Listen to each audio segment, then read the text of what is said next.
اللہ رب العزت نے بلی کو حضرت آدم علیہ السلام کی پیدائش کے فوراً بعد کیوں پیدا کیا؟ رسول اللہ صلی اللہ علیہ وآلہ وسلم نے بلیوں پر کیوں شفقت فرمائی؟ رسول اللہ صلی اللہ علیہ وآلہ وسلم نے ایک بلی کو دیکھ کر پورے لشکر کا راستہ کیوں بدلا تھا؟ رسول کائنات امام الانبیاء جناب محمد مصطفیٰ صلی اللہ علیہ وآلہ وسلم نے بلی پر ظلم کرنے والی عورت کے متعلق کیا فرمایا تھا؟ قدیم مصری اپنی بلیوں کی لاشوں کو ہنود کیوں کرتے تھے؟ بلیاں رات کو کیوں روتی ہیں؟ کیا بلیوں کا آواز نکالنا نحوست کی علامت ہے؟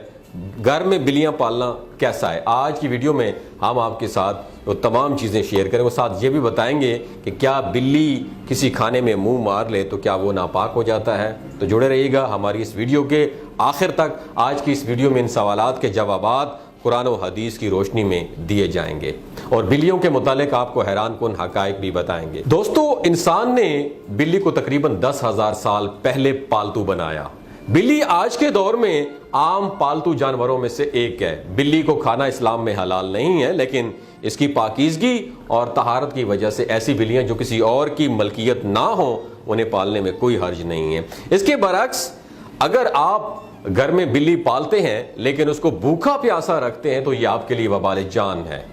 صحیح بخاری کی حدیث نمبر 2365 میں رسول کائنات صلی اللہ علیہ وآلہ وسلم نے فرمایا کہ ایک عورت کو عذاب ایک بلی کی وجہ سے ہوا جسے اس نے اتنی دیر تک باندھے رکھا تھا کہ وہ بھوک کی وجہ سے مر گئی اور وہ عورت اسی وجہ سے جہنم میں داخل ہوئی۔ نبی کریم حضرت محمد مصطفیٰ صلی اللہ علیہ وآلہ وسلم نے فرمایا کہ اللہ تعالیٰ نے اس سے فرمایا تھا اور اللہ تعالیٰ ہی زیادہ جاننے والا ہے کہ جب تو نے اس بلی کو باندھے رکھا اس وقت تک تو نہ نے اسے کچھ کھلایا اور نہ پلایا اور نہ اسے چھوڑا کہ وہ زمین کے کیڑے مکوڑے کھا کر اپنا پیٹ بھر لیتی۔ دوستو، اس حدیث کے مطابق بلی کو اس طرح گھر میں رکھنا کہ اس کو کچھ کھانے پینے کو نہ دیا جائے اور نہ ہی وہ خود کھا پی سکے تو ایسے شخص کا ٹھکانہ صرف جہنم ہی ہوگا۔ مشکات شریف جلد اول حدیث نمبر 483 میں حضرت داؤد بن صالح بن دینار رحمۃ اللہ علیہ اپنی والدہ سے روایت کرتے ہوئے فرماتے ہیں کہ انہوں نے اپنی آزاد کردہ لونڈی کے ہاتھ حضرت عائشہ صدیقہ رضی اللہ تعالی عنہا کے گھر ہریسہ بھیجا۔ ہریسہ ایک سویٹ ڈش ہوتی ہے، وہ بھیجا اور وہ بیان کرتی ہیں کہ میں نے نماز پڑھتے ہوئے انہیں پایا تو انہوں نے اسے رکھ دینے کا مجھے اشارہ فرمایا۔ ایک بلی دوڑتی ہوئی آئی اور اس نے اس میں سے ہریسہ کھا لیا۔ حضرت عائشہ صدیقہ رضی اللہ تعالی عنہا نماز سے فارغ ہوئی تو انہوں نے وہ سویٹ ڈش جسے ہریسہ کہتے ہیں وہ کھایا اور فرمایا کہ بلا شبہ رسول کائنات صلی اللہ علیہ وآلہ وسلم کا فرمان ہے کہ یہ بلی پلید اور نجس نہیں بلکہ یہ تو تم پر آنے جانے والیاں ہیں۔ حضرت عائشہ صدیقہ رضی اللہ تعالی عنہا بیان کرتی ہیں کہ میں نے رسول کریم صلی اللہ علیہ وآلہ وسلم کو بلی کے بچے ہوئے پانی سے وضو کرتے ہوئے دیکھا ہے۔ دوستو، سنن ابی داؤد کی حدیث نمبر 75 میں درج ہے کہ کبشہ بنت عقاب بن مالک رضی اللہ تعالی عنہ سے روایت ہے کہ یہ عبداللہ ابن ابی قتادہ کے نکاح میں تھیں۔ یہ بیان کرتی ہیں کہ ان کے سسر حضرت ابو قتادہ رضی اللہ تعالی عنہ ان کے گھر آئے تو انہوں نے ان کے لیے وضو کی خاطر پانی رکھا تو ایک بلی آ گئی اور اس برتن سے پانی پینے لگی۔ حضرت ابو قتادہ رضی اللہ تعالی عنہ نے بلی کے لیے برتن کو قدرے ٹیڑھا کر دیا حتیٰ کہ اس نے پانی پی لیا۔ کبشہ کہتی ہیں کہ ابو قتادہ نے مجھے دیکھا کہ میں ان کے اس عمل کو حیرت سے دیکھ رہی ہوں تو انہوں نے کہا اے بھتیجی کیا تمہیں حیرانی اور تعجب ہو رہا ہے؟ تو میں نے کہا بالکل مجھے حیرانی اور تعجب ہو رہا ہے۔ تو انہوں نے کہا کہ رسول کائنات حضرت محمد مصطفیٰ صلی اللہ علیہ وآلہ وسلم نے فرمایا کہ بلی نجس پلید نہیں ہے، یہ تم پر گھومنے پھرنے والے جانوروں میں سے ایک جانور ہے۔ دوستو، ایک دفعہ حضور نبی کریم صلی اللہ علیہ وآلہ وسلم لشکر کے ساتھ جنگ کے لیے جا رہے تھے کہ آپ صلی اللہ علیہ وآلہ وسلم نے رستے میں سامنے ایک حاملہ بلی کو دیکھا۔ حضور صلی اللہ علیہ وآلہ وسلم نے اسی وقت اپنے تمام لشکر کو راستہ بدلنے کا آرڈر پاس کیا اور کہیں اس وجہ سے کیا کہ کہیں اس بلی کو اس لشکر کی وجہ سے کوئی تکلیف نہ ہو۔ اس کے ساتھ 2 صحابیوں کو اس کی حفاظت پر مامور فرمایا کہ جب تک بلی بچوں کو جنم نہ دے تو وہ اس بلی کے ساتھ ہی رہیں۔ روایت میں ہے کہ واپسی پر حضور نبی کریم صلی اللہ علیہ وسلم نے دیکھا کہ وہ بلی بچے دے چکی ہے تو آپ صلی اللہ علیہ وآلہ وسلم نے اس سے شفقت فرمائی، جس کے بعد وہ بلی آپ صلی اللہ علیہ وسلم کے ساتھ مدینہ منورہ آ گئی اور وہیں ہی رہی۔ ایک دفعہ اس طرح نبی کریم صلی اللہ علیہ وسلم صبح نماز کے لیے اٹھے تو ایک بلی آپ صلی اللہ علیہ وسلم کی چادر مبارک پر سو رہی تھی۔ حضور کائنات نبی کریم صلی اللہ علیہ وسلم نے اپنی چادر وہیں سے کاٹ دی، یعنی وہ ٹکڑا کاٹ دیا اور باقی اٹھا لی کہ بلی کو کوئی تکلیف نہ پہنچے۔ دوستو، ایک صحابی رسول کی کنیت ہی ابو ہریرہ رضی اللہ تعالی عنہ ہے، یعنی بلیوں والا۔ ایک دن حضرت ابو ہریرہ رضی اللہ تعالی عنہ نے دیکھا کہ گرمی کی شدت سے ایک بلی دیوار کے ساتھ لگی ہوئی ہے، تو انہوں نے اسے اٹھا کر گرمی سے بچانے کے لیے اپنے آستین میں چھپا لیا، اس لیے آپ رضی اللہ تعالی عنہ کی کنیت ابو ہریرہ پڑ گئی۔ دوستو، اسلامی روایات میں یہ بھی بیان کیا گیا ہے کہ جب اللہ تبارک و تعالی نے حضرت آدم علیہ السلام کو زمین پر بھیجا تو سب سے پہلے سانپ اور بلی کو پیدا فرمایا۔ البدایہ کے مصنف رائٹر لکھتے ہیں کہ بلی ہی وہ اینیمل جانور ہے جس سے اللہ کے پیغمبر ابو البشر حضرت آدم علیہ السلام نے دنیا میں آنے کے بعد سب سے پہلے 1-to-1 کلام بات کی، اور ان کے دل کو اطمینان محسوس ہوا کیونکہ وہ زمین پر آ کر بہت پریشان تھے۔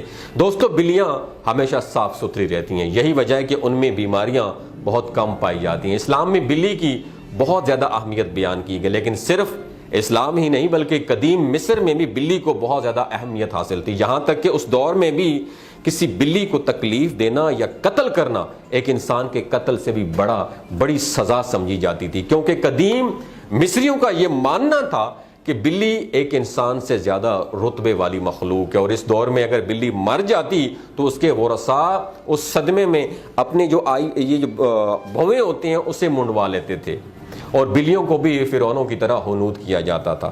ماہرین کے مطابق بلیوں کی جو ایوریج عمر ہے وہ 13 سے 17 سال ہوتی ہے، مگر اکثر بلیاں 20 سال کی عمر تک پہنچ جاتی ہیں۔ بلیاں، اب سوال یہ پیدا ہوتا ہے رات کو کیوں روتی ہیں؟ رات کو کیا بلیوں کا رونا نحوست ہے؟ تو دوستو، یہ تاثر عام طور پر صرف اور صرف برصغیر پاک و ہند میں ہی پایا جاتا ہے۔ بہت حد تک تو یہ تاثر غلط ہے، بہت سے یورپی ممالک میں بھی اس توہم پرستی اور اس قسم کی باتوں کی ابتدا ہوئی تھی، مگر اب آلموسٹ ختم ہو چکی ہے۔ بلیوں کے بارے میں عام طور پر بہت سی غلط فہمیاں پائی جاتی ہیں، اور یہ بات غلط ہے کہ بلی کا رونا نحوست کی علامت ہے، بلکہ ایکسپرٹس کہتے ہیں کہ بلیوں کی عادات میں سے یہ ایک عادت ہو سکتی ہے۔ ہو سکتا ہے کہ وہ تنہائی محسوس کر رہی ہوں، اور یہ بھی ممکن ہے کہ وہ کسی تکلیف میں مبتلا ہوں۔ کبھی کبھار ان کے جو باڈی ٹمپریچر ہے زیادہ ہو تب بھی وہ ایسی ایکٹیویٹی کرتی ہیں جیسے جسم کو کھنچاؤ دینا، زمین پر لوٹنا وغیرہ، لوٹ پوٹ کرنا اور زور زور سے میاؤں میاؤں کرنا۔ عام طور پر بلیاں رات کو بوریت محسوس کریں تب بھی یہ کرتی ہیں، روتی ہیں یا میاؤں میاؤں کرتے ہیں۔ اگر کسی نے کوئی نئی بلی خریدی ہے اور وہ رات میں یا دن میں روتی ہے یا چیختی ہے تو وہ نئی جگہ کی وجہ سے خوفزدہ ہو سکتی ہے۔ آپ اس کے پاس بیٹھیں اور اس کے ساتھ ضرور کھیلیں تو وہ جلد آپ سے اور آپ کے گھر والوں سے مانوس ہو جائے گی۔ بلی کی بے چینی کی بہت بڑی وجہ نامانوس ماحول، اجنبی افراد اور خراب رویے بھی ہو سکتے ہیں۔ یاد رکھیے، بلی بہت ذہین جانور ہے جو انسانوں سے بہت جلد مایوس ہو جاتی ہے، اپنے مالک کو خوب پہچانتی ہے، بلکہ ہم نے جب بلی کو بہت دور چھوڑ کے آئے تھے 2-3 دفعہ تو وہ بلی اتنی دور سے بھی ہمارے گھر کا راستہ پہچان کے اپنے مالک کو پہچان کے گھر میں دوبارہ آ جاتی تھی۔